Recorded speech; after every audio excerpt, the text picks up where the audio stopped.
Hello and welcome. You're watching us here on a very, very special occasion. We're celebrating the 75th anniversary of India's independence. And who better than extremely special people to tell us the story of India's successes? We have with us Mr. Bharat Puri and Piyush Pandey. Thanks a lot, gentlemen, for joining in. Pleasure being here, Mangalam. At what point in your life did you understand the concept of being Indian and nationalities, etc.? And what did it mean to you at that point in time? See, I think for our generation, when we grew up, being Indian was still something that was intrinsic to you. It was something that you were proud of. It was celebrated. And you really saw, for example, what India was really all about. Some of us who started in sales, we saw the real India and connected with the real India. And over a period of time, you realized that this has a lot going for it. We were born in middle-class households where Indianness was celebrated almost every week, where everything that you were taught was given to you as in a form of a doha to explain things to you. Every tradition was followed even when you didn't have that kind of money, but tradition was followed at your means. So I grew up, 84 is the first time I stepped out of this country. But I agree with Bharat that 82 when Asia took place and color TV came to India and the TV proliferation happened. That's when the biggest challenge was for marketers and for advertising agencies. So till then, I think we are born and brought up with complete Indianness. It was Indianness that brought us together. Yes. You know, here I was as a young marketing person at Asian Paints. Until then, Asian Paints advertised in English. Yes. And this was the same time India had opened up, you know, color television was on. And I said, listen, if the mass of this country speaks so many wonderful languages, why are we advertising in English? Now, those days, the practice was you presented in English and then they translated. And a lot of times they transliterated. So there was this wonderful campaign which was Celebrate with Asian Paints. It came as translated as Asian Paints ke saath jashan manao. I said, guys, I want somebody who has grown up speaking Hindi in his home. And there was a certain mustachioed gentleman who was the Hindi copy chief. And he was sent saying, you know, there's this client who actually wants to advertise in local languages. And that's when two of us got together. I explained and he said, listen, leave it with me. And before he had reached home, he rang me up and said, I've got it. And it was Har Khushi Mein Rang Laye. It was not just about Hindi. Then we went on to do stuff for Pongal, Durga Puja, Onam and Diwali. You spoke about regional, campaigns that you ran. That also brought to fore a small music director then who's now become the global Indian that we know. You want to talk about both of that? The fascinating thing with Pongal was we were very clear. We want to shoot it in Chennai. We want a local point of view. We don't want the traditional motifs and visuals and like, you know, the tourist view of Pongal. It has to be Pongal as celebrated in a Tamil home. And I remember Rajiv Menon, who lived in Chennai, was shooting it there. At that time, you know, there was a famous music director and who was based in Mumbai. Those days. No, but before that, there was another music director who was supposed to do this commercial. And Rajiv tells us, actually, he's got this other guy. He's an upcoming fellow called Dilip Kumar. And, you know, Dilip Shekhar or Dilip Kumar? Dilip Shekhar. Yeah. And he's like, you know, this thing. And we said, sure. And like, you know, we listened to it and said, listen, this is it. And that famous tune of Adiyam Mama, it just captivated. It doesn't matter what language it was, it captivated. Yes. And in fact, you know, I still remember showing that commercial to people who don't speak a word of Tamil and they still had moist eyes at the end of the commercial.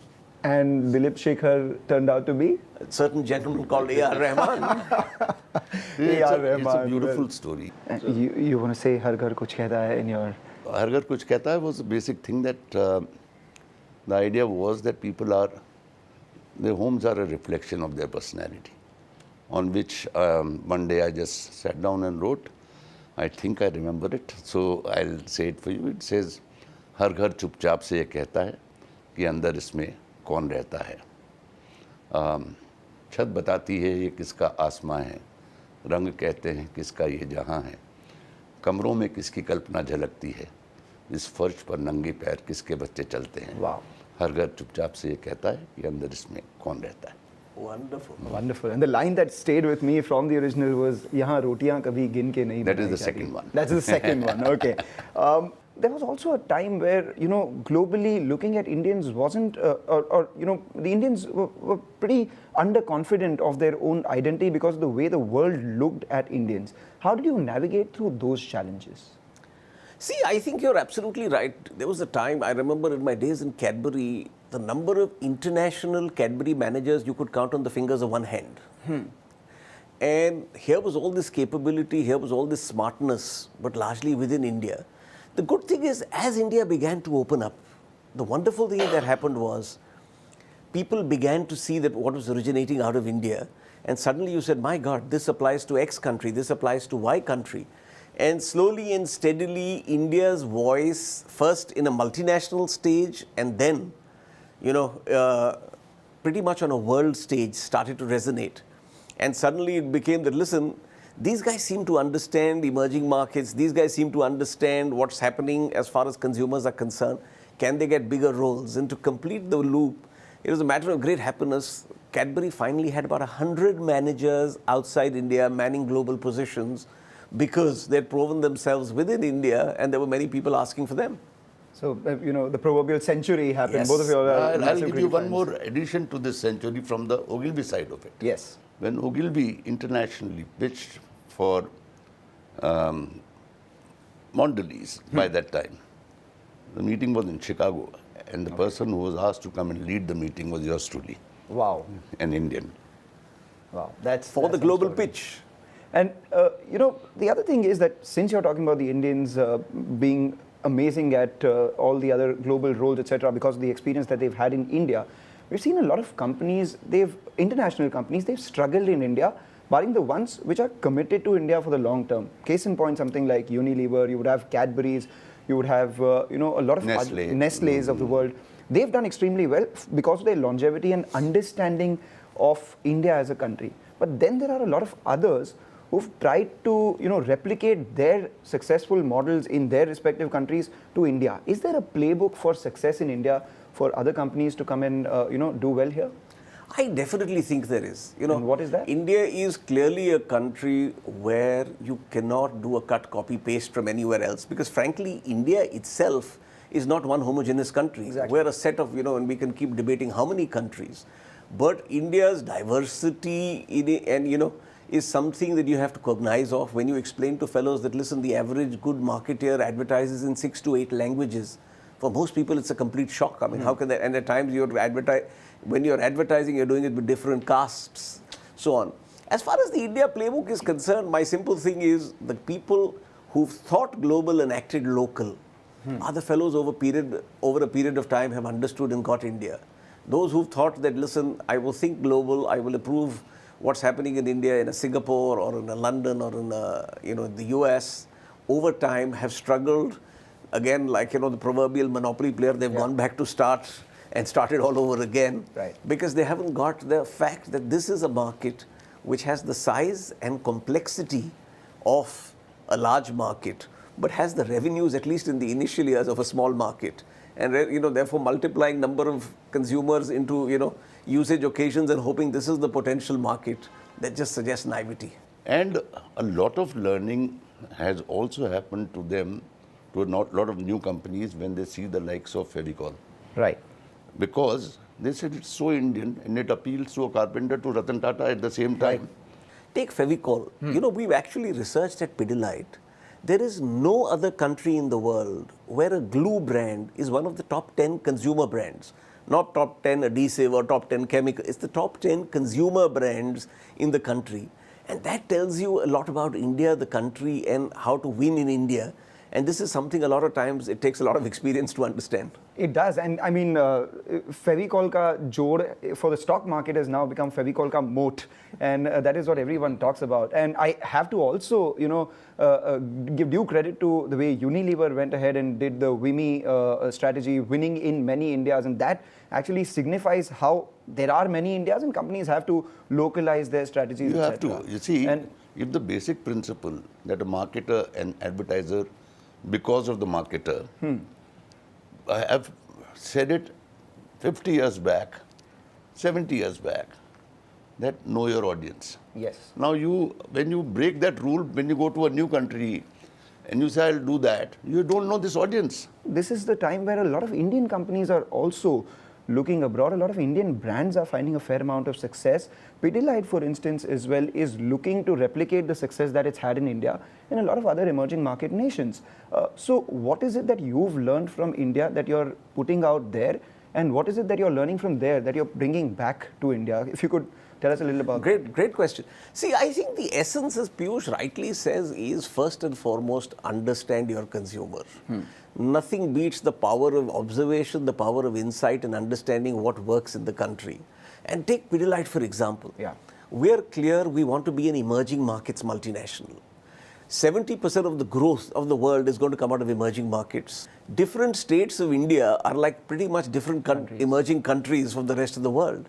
We perfect our model in India, we learn in India, we make mistakes but get it right, and then we go and still understand locally. I mean, take Bangladesh. We were not the first into Bangladesh, we went much later into Bangladesh.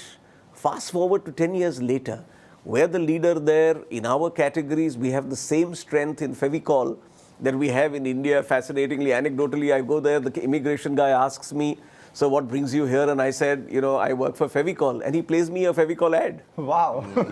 And that's the power of knowing that you're doing it right. Any instance that you have from the advertising front where, a campaign that did extremely well in India, you thought could actually go global and it did?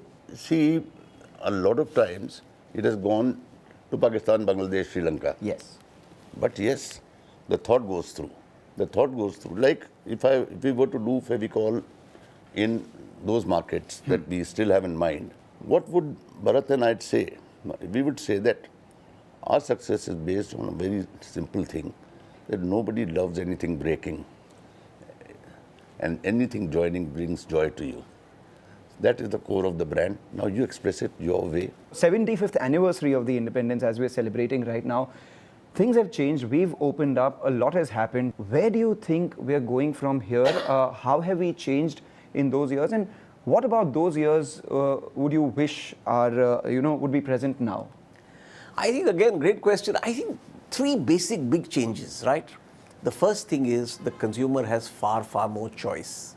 I think the second is access. And as you rightly said, from your telephone onwards, today, everything, the whole media scene has changed dramatically. The way you actually interact with consumers, the way your brand interacts with consumers has changed dramatically. And obviously, you have to keep pace. And I think the third is prosperity. Yes. In the good old days when Piyush and me were, younger marketeers, there was a middle India and there was an aspirant India. Right. Now, clearly, there is a premium rich India, there is a middle India, and there's an aspirant India. And every marketeer has to have strategies for all three. Every new technology is an enabler for you to take your idea to your audience. Never be scared of technology. At the same time, never forget that you need an idea. Technology cannot save you. देखो computer में झांकोगे तो data दिखेगा, नजरें ऊपर उठाओगे तो दुनिया दिखेगी. And this thing about short attention span. Attention span is in your hand. If you can hold his attention, we can do an 80-seconder. If you can hold it in 30 seconds, you do a 30-seconder.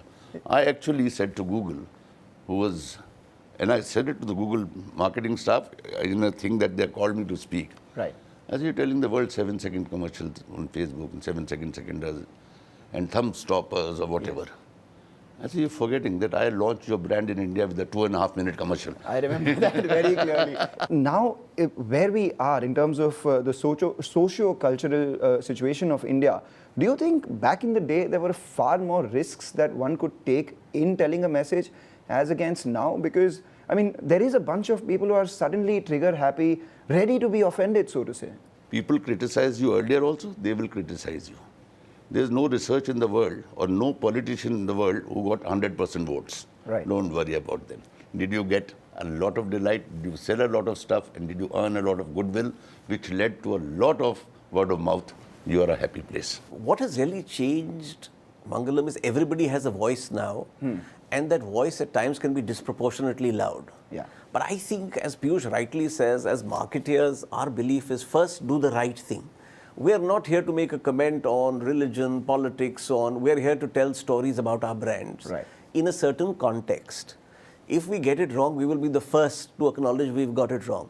But a lot of times, as he rightly says, if the vast majority is giving you like, a 3/4 majority, then the other 1/4 hopefully will understand over a period of time that, listen, this is not intended to offend, harm, or do anything, but to only, for example, take the brand forward. If something is going to spark off a kind of a problem in the society, we stay away from it. But a lot of times we don't even know what is going If I to start cause that taking, spark. then I'll make a mistake. Yeah. You know that certain things, if I run an ad, can I run it to my family with my sisters and their kids sitting there and my mother sitting there? That is the basic thing. Do I have to be sensitive towards gender equality? Yes, that's a thing. We'll know the bigger things. Right. Now some guy will come up with their own theory. If it was a fantastic theory which we didn't think of, we'll say sorry and move. Yeah. Otherwise, we'll do a well left. Okay, well left. Well left is what I'd say to that. But, back in the day, we were known as the land of mystics and snake charmers. That, I would believe, moved to the land of yoga, colorful, fancy dances in Bollywood, and tech support. But if you had to, promote India to the world right now, what would be the 3 things that you would say that we're a land of? We are a land of culture. We are a land of handling diversity. I would simply say, absolutely, we are young, we've got a solid can-do spirit, and I would say India, the best is yet to come. Yeah. What are the risks to that best which is yet to come? I just think in India, a lot of times we have the tendency to score self-goals. I just think that as long as we remain on the straight and narrow, we are not easily distracted, and we create the environment which allows exactly the culture, the diversity, the country to prosper. I think the best is still to come. All right. And you can't go without cricket. You can't go without cricket. So it's very simple. You don't make stupid mistakes to get out, but you don't stop playing your shots. Right. Because you're scared of getting out. So play. We are playing well. Do not do the big mistakes of a self-goal or a hit wicket, in other words. If you had to sell India once again to Indians, because a lot of them are moving abroad, I mean, how would you, what would you say to everyone? Yeah, I would definitely say that there's so many things to say. So one of the things would still be integration. One of the things still will be that stop calling a person a Madrasi. Yes. It's still not gone out. Start treating the eastern states as yourself. So we must remember that to keep this country intact, you better be a Fevicol. All right, better be a Fevicol. That's the plug. We take a short break, come back. We do some quick fire questions.